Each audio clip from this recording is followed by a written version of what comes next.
pessoal, hoje vamos falar de pilhas, assunto importante para os vestibulares e para o Enem. Vamos lá então falar um pouquinho das pilhas. As pilhas são dispositivos capazes de, através de reações redox, produzir energia elétrica. Olha que show, hein? Então aquele fluxo de elétrons que existe numa reação redox vai ser aproveitado. Muito bem. Normalmente a pilha é formada por um sistema que envolve dois metais. E a gente tem que saber que metais menos nobres, reduzidos, doam espontaneamente elétrons para metais mais nobres que estão oxidados. Lembrando que um metal oxidado é um metal que tem carga positiva. O NOx dele é positivo. E um metal reduzido, normalmente, ele tem NOx zero. Vamos ver se essa reação é possível. Vamos pegar uma reaçãozinha entre cobre e zinco. Primeira coisa que eu olho, se o cobre é o mais nobre, e se o zinco é o menos nobre. E fecha. O cobre é o mais nobre e o zinco é o menos nobre.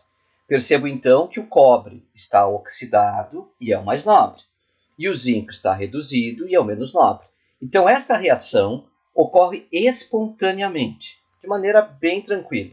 E o que vai acontecer? O zinco reduzido se transforma em zinco oxidado. E o cobre oxidado se transforma em cobre reduzido. E nisso vai haver um fluxo de elétrons que vai transitar do eletrodo do zinco para o eletrodo do cobre. O eletrodo do zinco, que é o fornecedor de elétrons aí, é o eletrodo negativo, polo negativo. E o cobre vai então receber os elétrons, seria o polo positivo. Muito bem, é assim que se monta uma pilha. Se a gente tiver corrente elétrica, é uma pilha, se não é uma reação redox comum. Bom, mas como é que eu vou saber qual metal é mais nobre e qual metal é menos nobre? E agora? Que dilema, né?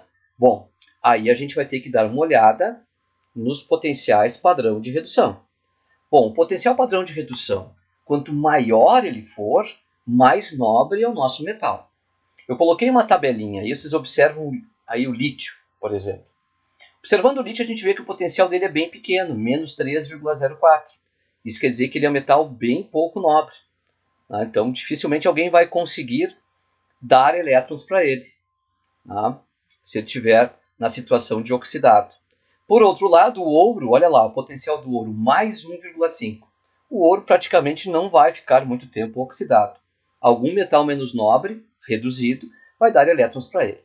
Agora lembra, sempre o metal mais nobre tem que estar oxidado e o metal menos nobre vai ter que estar reduzido.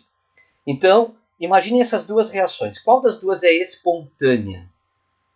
Porque a reação pode ser forçada, numa eletrólise, por exemplo, e aí eu posso forçar a reação a ocorrer.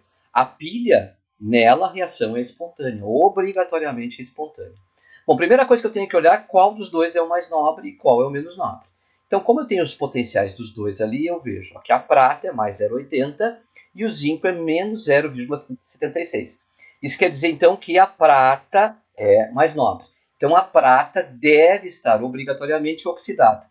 Quando eu olho na primeira reação, vejo que a prata está reduzida. E essa reação aí, espontânea, eu acho que não vai ser, hein?